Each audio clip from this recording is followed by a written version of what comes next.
अस्सलाम वालेकुम स्टूडेंट, उम्मीद है कि आप लोग खैरियत से होंगे। बेटा, इस वीडियो के अंदर हम लोगों ने एक्सरसाइज 9.6 का क्वेश्चन नंबर 10 के पार्ट नंबर 3 और पार्ट नंबर 4 को कंप्लीट करना है। ठीक है बेटा, चलें जी, यहाँ स्टार्ट करते हैं। तो सबसे पहले जरा देखिएगा, पार्ट नंबर 3 में मुझे जो क्वेश्चन दिया हुआ है वो एज इट इज का एज इट इज मैंने यहाँ पे कॉपी कर लिया है। ठीक है बेटा, तो जरा देखिएगा, थोड़ा आसान ही था तो लिहाजा शुरू के पार्ट मैंने वैसे ही लिख लिया क्योंकि बिल्कुल पिछले जैसे है। ठीक है, जरा देखिएगा, जिसका क्वेश्चन था सबसे पहले वो एज इट इज का एज इट इज लिख लिया। ठीक है, फिर अगले स्टेप यानी कि बाद फिर हम क्या करते थे, क्वेश्चन था उसको लिख लिया। उसके बाद क्या करते थे, जो चीजें होती थी उनको अंदर मल्टीप्लाई करते थे। जिस तरह एक्स था तो एक्स तो अंदर मल्टीप्लाई होगा नहीं, ऐसे कैसे रह गया। अब ये जो y है ये अंदर के कंपोनेंट से मल्टीप्लाई होगा, तो लिहाजा मैंने इससे भी मल्टीप्लाई कर दिया, इससे भी y मल्टीप्लाई कर दिया। अब इसके बाद ये z था, अब z भी अंदर दोनों से मल्टीप्लाई होगा तो इन दोनों से मैंने z को मल्टीप्लाई कर दिया है। ठीक है बेटा, अब क्या है, ये जो जिस तरह की चीज थी वो ऐसी की ऐसी ही रह गई। ठीक है बेटा, ये जो थी ऐसी की ऐसी लिखी रह गई। सिंपल इस स्टेप में हम क्या करते हैं, जो चीजें होती हैं वो मल्टीप्लाई करते हैं एक दूसरे से। इतना काम हो गया। अब अगले स्टेप में हम क्या करते थे, आई आई जे जे और के साथ दिख देते थे।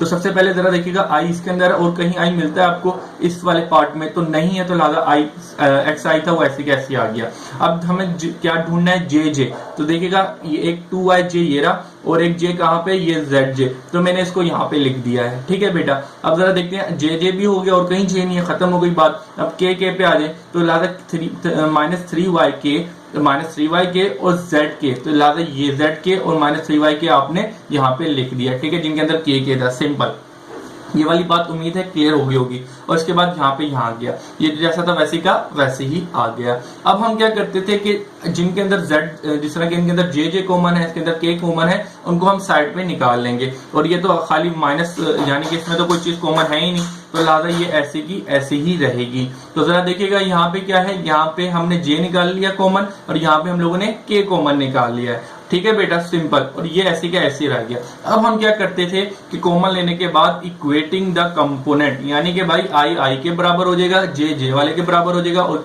के वाले के बराबर हो जाएगा। ठीक है बेटा, तो जरा देखिएगा, x वाला और इस x के बराबर होगा। ठीक है, यानी कि ये i और ये i के बराबर हो जाएगा, तो x इज इक्वल टू 3 आ गया, मैंने लिख दिया। तो इसको क्या कह देते थे, इक्वेशन नंबर 1। फिर आ जाते हैं, तो जे के बराबर हो जाएगा, तो ये पूरी चीज इस 4 के बराबर हो जाएगी। तो लिहाजा ये चीज मैंने लिख दी और जे से जे कैंसिल आउट हो गया, मेरे पास यही फॉर्म आएगी। तो सिंपल इसको मैं क्या कह दूंगा, इक्वेशन नंबर 2। ठीक है बेटा, अब आ जाते हैं z। तो z यानी कि k के ऊपर आ जाए, तो ये वाला k के बराबर हो जाएगा, तो सिंपल किसके बराबर हो जाएगा, z minus 3y is equal to -1 आ जाएगा। ठीक है, तो सिंपल इसको मैं कह दूंगा इक्वेशन नंबर 3। तो यहाँ तक तो उम्मीद है कि सारी चीजें सेम ही होती हैं। अब इसके बाद क्या करते थे, हम लोगों को बेसिकली स्केलर निकालनी है, x y z. Basically x y और जेड की वैल्यू मालूम करनी है। तो ये 3 इक्वेशनें मालूम कर ली। अब इन 3 इक्वेशनों से हमें एक्स वाई और जेड की वैल्यू मालूम करनी है। तो सबसे पहले आप लोग क्या करेंगे, जरा देखिएगा, यहाँ से मेरे पास y की वैल्यू डायरेक्ट आ रही है, तो लिख दिएगा फ्रॉम इक्वेशन 1 से x इज इक्वल टू 3 आ गया। ठीक है बेटा, यहां से तो आपके पास x की वैल्यू डायरेक्ट आ गई। अब जरा देखिएगा, अब आपको y और z की वैल्यू चाहिए, तो लिहाजा z और y की वैल्यू इन दोनों के अंदर है। अब इन दोनों को सोल्व करना पड़ेगा। ठीक है बेटा, चलें जी आए सोल्व करते हैं। कुछ बच्चे कह रहे होंगे सर, जैसे हमने पिछले वीडियो में क्या किया था कि भाई एक वैल्यू आ गई थी और दूसरी इक्वेशन में वैल्यू पुट करके हमारे पास आंसर आ गया। तो जरा देखिएगा, ये जो हमने एक वैल्यू मालूम कर ली है, ये इन 2 इक्वेशनों के अंदर नहीं है। अगर होती तो मैं डाल के अपनी सिंपली निकाल देता, लेकिन है ही नहीं, तो लिहाजा तो सिंप्लीफाई करना पड़ेगा, यानी कि एलिमिनेशन करनी पड़ेगी। ठीक है, अगर होती जिस तरह पिछले क्वेश्चन में थी, हम लोगों ने वैल्यू पुट करी तो अलग अलग वैल्यू पुट करके निकाल लिया, तो इस क्वेश्चन में इस तरह नहीं होगा। क्यों? क्योंकि इसमें ये x की वैल्यू इसके अंदर है ही नहीं कोई, सिंपल ये दोनों अलग ही चीजें हैं। देखिएगा, चलें जी स्टार्ट करते हैं फ्रॉम इक्वेशन 2 और 3 से अब इनको सिंप्लीफाई करते हैं। तो बेटा, ऐसी चीज एलिमिनेशन के लिए मैंने आपको बताया था कि 2 चीजें जो है उनकी सेम होनी चाहिए, तो लिहाजा मैं इन 2 इक्वेशनों को क्या करता हूँ, सबट्रैक्ट करता हूँ। लेकिन सबसे पहले इनको अरेंज कर लेता हूँ। जरा देखिएगा, z, ये पहली इक्वेशन को देखिएगा, z plus 2y is equal to 4।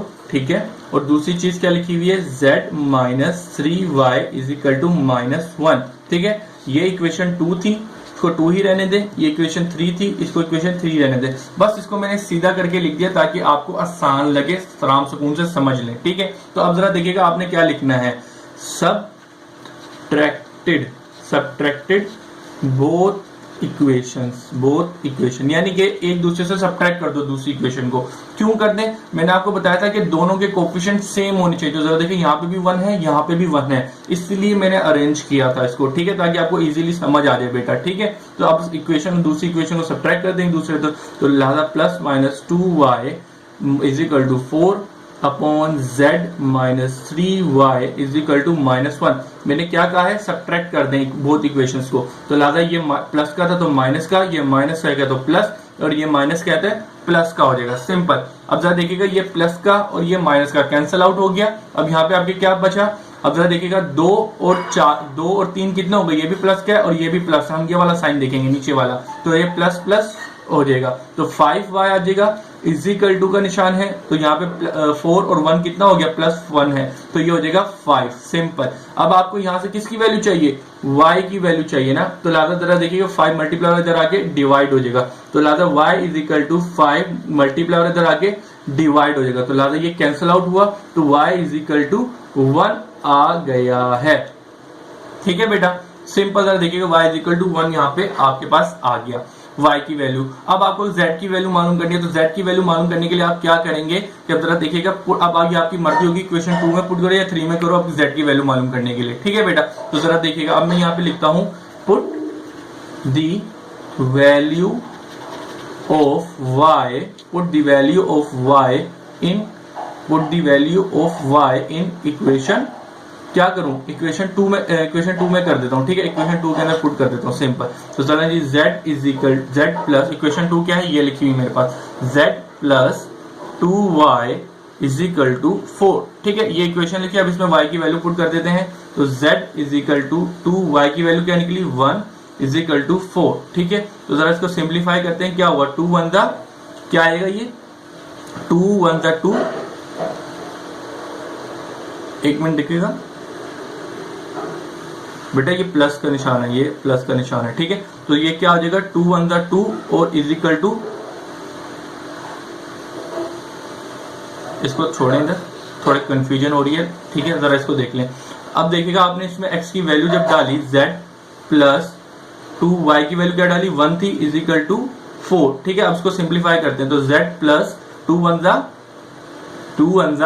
2 is equal to 4। अब यहाँ पे z की वैल्यू चाहिए, ये प्लस क्या उधर जाके माइनस का हो जाएगा, ठीक है बेटा। तो जरा देखिएगा 4 माइनस 2, क्योंकि प्लस क्या उधर जाके माइनस का हो जाएगा, तो 4 में से 2 चले गए तो क्या बचा? 2।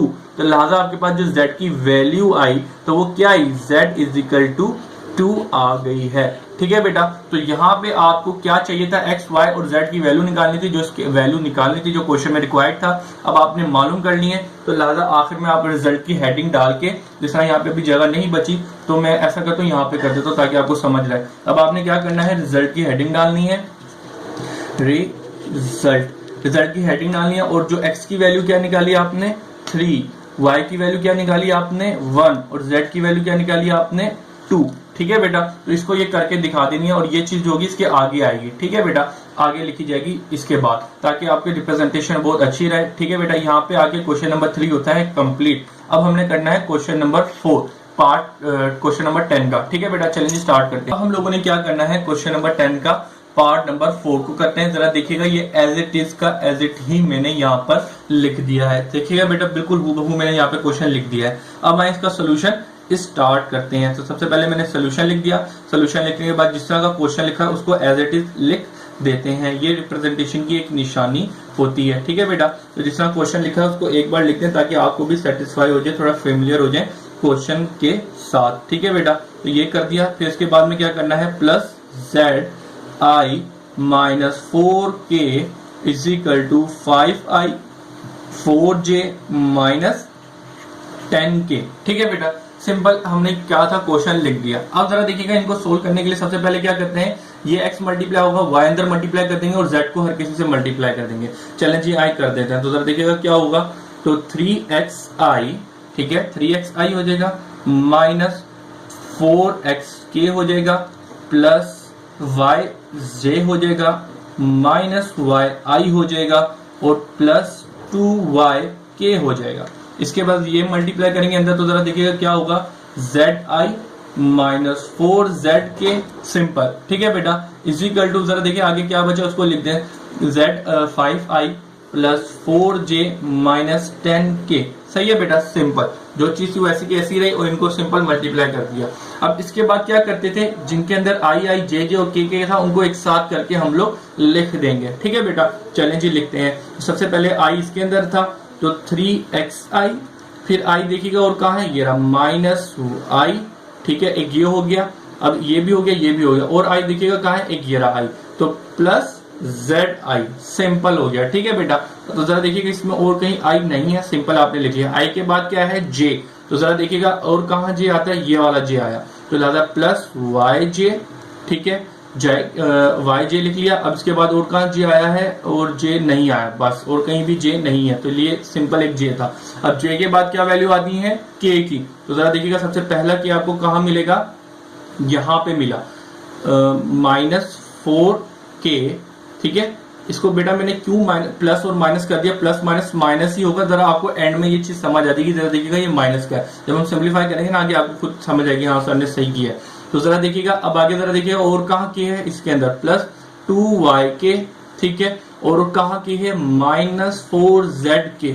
ठीक है बेटा, इजिकल टू, अब यहाँ पे क्या चीज है वो लिख दें, z 5i plus 4j minus 10k। ठीक है बेटा, ये जो चीज थी वो ऐसी की ऐसी लिख दी। अब यहाँ पे मैंने सिंपल क्या किया, आई आई जे जे और के को एक साथ लिख दिया। ठीक है बेटा, अब जरा आगे चलते हैं। अब इसके बाद क्या करते थे कि जो चीजें कॉमन थी उनको कॉमन ले लेते। जिस तरह इन तीनों के अंदर आई कॉमन है, इसके अंदर जेड जे है, जे का जे ही रहेगा, और इसके अंदर के कॉमन है तो उसको के को कॉमन लेंगे। चलें जी कॉमन ले लेता हूँ, यहाँ पे 3 माइनस वाई प्लस जेड, तो इनमें से आई कॉमन निकाल दिया तो ये कुछ इस तरीके से बन जाएगा, प्लस वाई जे का जे ऐसे कैसी रहेगा क्योंकि इसमें कुछ कॉमन आ नहीं रहा।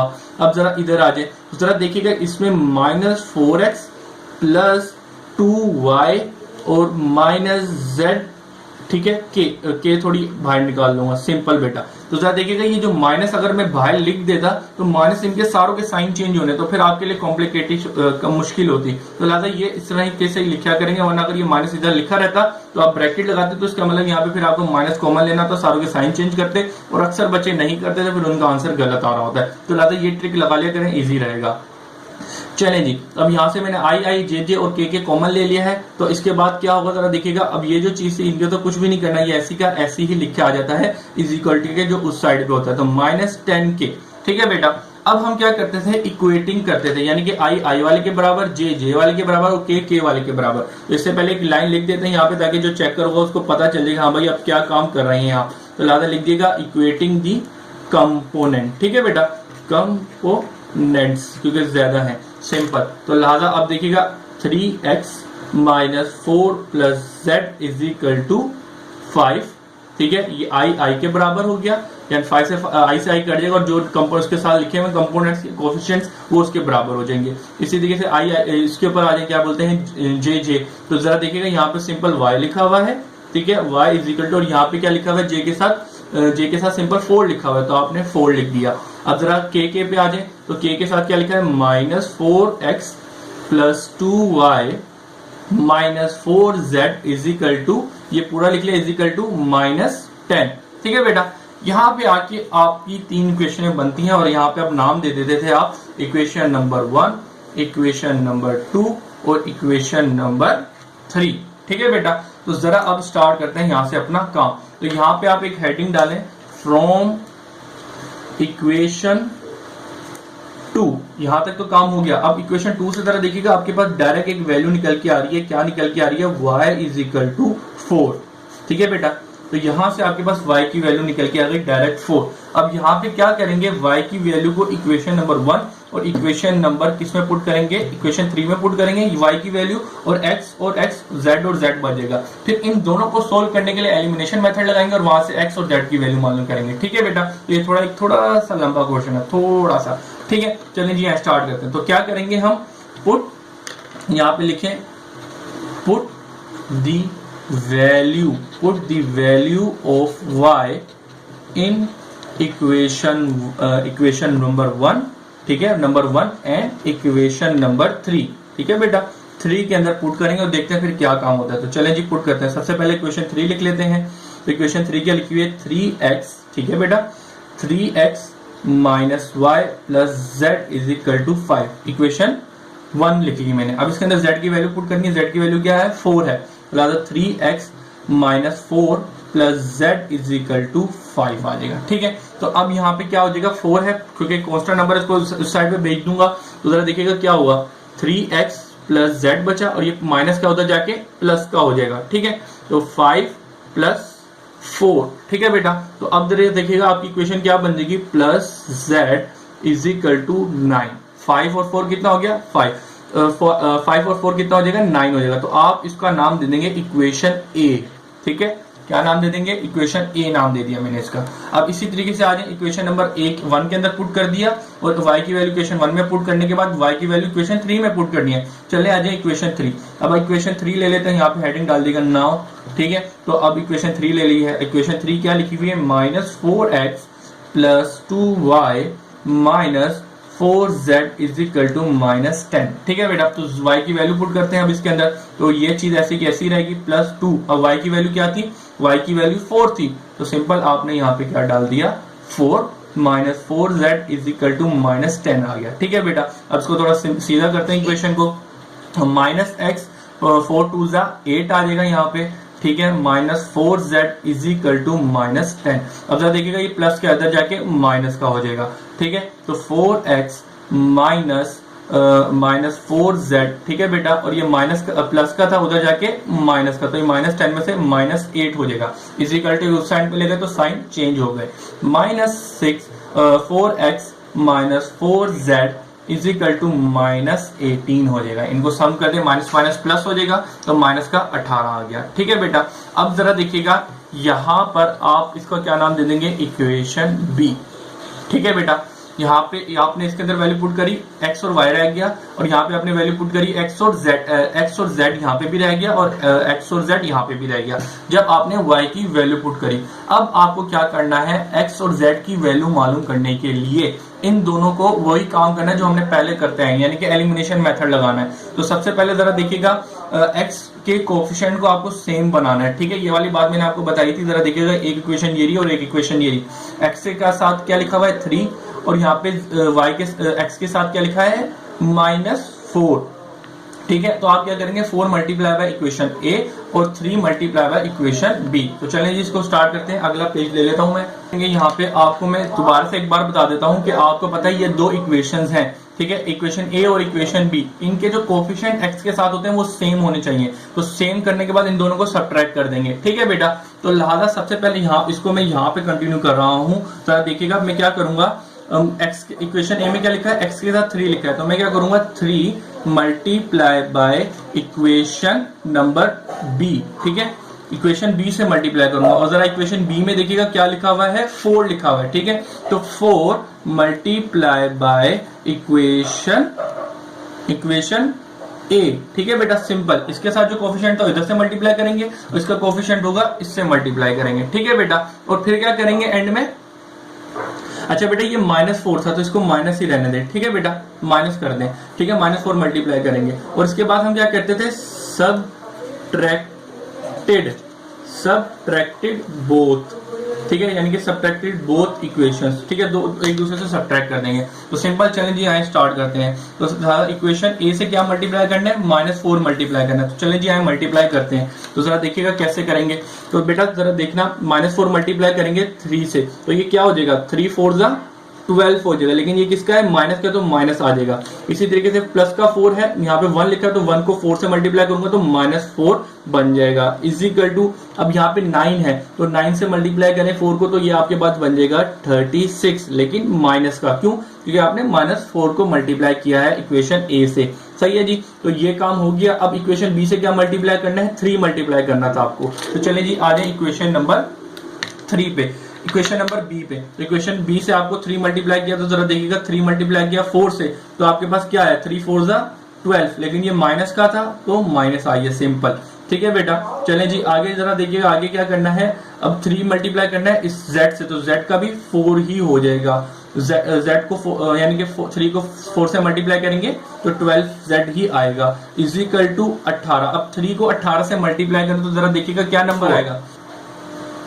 ठीक है बेटा, ये आ गया मेरे पास 54, सिंपल। अब हमने क्या कहा था एंड में, सब्ट्रैक्टेड बोथ इक्वेशन, तो सिंपल इनको हमने सब्ट्रैक्ट कर देंगे। तो आपको पता है सब्ट्रैक्ट में क्या करते हैं, साइन ने चेंज करते हैं। तो ये माइनस का है तो प्लस का, ये माइनस का है तो प्लस का, ये प्लस, ये माइनस का है, ये माइनस का है, ये भी प्लस का हो जाएगा। ठीक है बेटा, तो सबसे पहले जरा देखिएगा ये एक्स इसके साथ लिखा होना चाहिए था, मैं लिखना भूल गया था, ये लिख दिया। अच्छा जी, तो जरा देखिएगा ये माइनस का और ये प्लस का, ये कैंसिल आउट हो गया, सही है बेटा।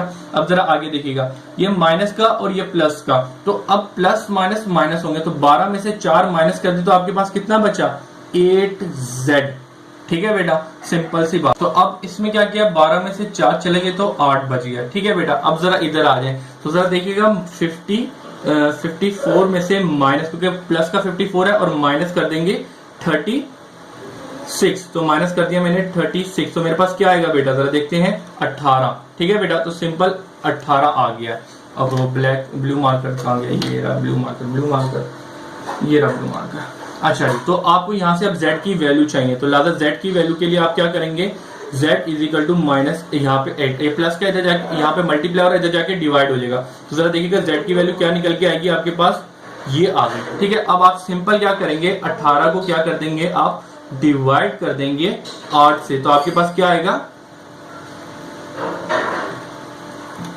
अब इसको कैंसिल आउट करें तो देखें क्या आएगा, तो ये आपके पास 2 के टेबल से करेंगे तो ऊपर आएगा आपके पास 8 का 9 और नीचे आ जाएगा आपके पास 4। ठीक है बेटा, तो z की वैल्यू जो आपके पास बनी 9/4 आ गई है। ठीक है बेटा, अब आपको क्या करना है, ये z की वैल्यू इक्वेशन a या b में पुट करके वहां से अपनी किसकी वैल्यू निकाल लें, x की वैल्यू निकाल लें। ठीक है बेटा, तो जरा क्या करूंगा अब यहाँ पे, put the value of z in equation a।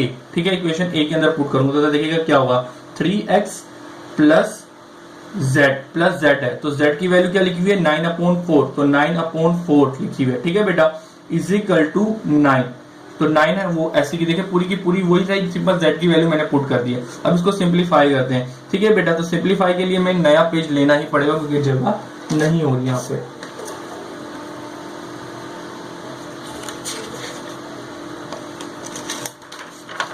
चले मैं इसको ऐसे खोल देता हूँ। ठीक है बेटा, तो जरा अब देखिएगा, अब जरा देखिएगा यहाँ पे इसका बस एलसीएम लेना और अपनी वैल्यू निकाल के दे देनी है उसे। तो जरा देखिएगा 3x is equal to 9 plus का, तो ये -/4 हो जाएगा। ठीक है बेटा, सिंपल सी बात है। अब इसको एलसीएम ले लें, एलसीएम लेने का सबसे आसान है कि डोमिनेटर को मल्टीप्लाई करें 4 और क्रॉस मल्टीप्लाई कर दें, तो 4 9 जा 36 -9 आ गया।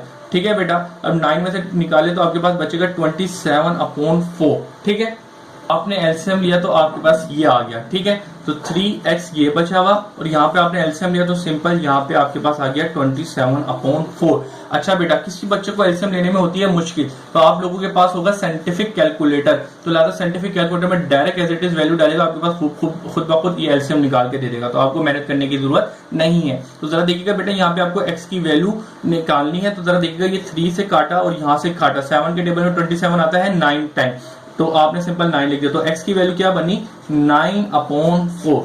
तो इस तरीके से आपने x और y की वैल्यू निकाली, तो लिहाजा आखिर में आपने रिजल्ट की हेडिंग डाल देनी है, SU रिजल्ट L आएगा, रिजल्ट की हेडिंग डाल देनी है। तो इसमें x की वैल्यू आपने क्या निकाली है 9/4, फिर इसके बाद आती है y, तो y की वैल्यू आपने क्या निकाली है, इसके अंदर y की वैल्यू आपने निकाली है 4, तो लिहाजा आप y की वैल्यू लिखेंगे 4, फिर z की वैल्यू आपने क्या निकाली है, z की वैल्यू निकाली है 9/4। तो सिंपल आपने इस तरीके से आखिर में ये आंसर दे देना है और ये आपका रिक्वायर्ड आंसर होगा। उम्मीद है बेटा कि सारी चीजें क्लियर हो गई होंगी। इंशाल्लाह आगे की इस वीडियो में और सोल्यूशन कराऊंगा। अल्लाह।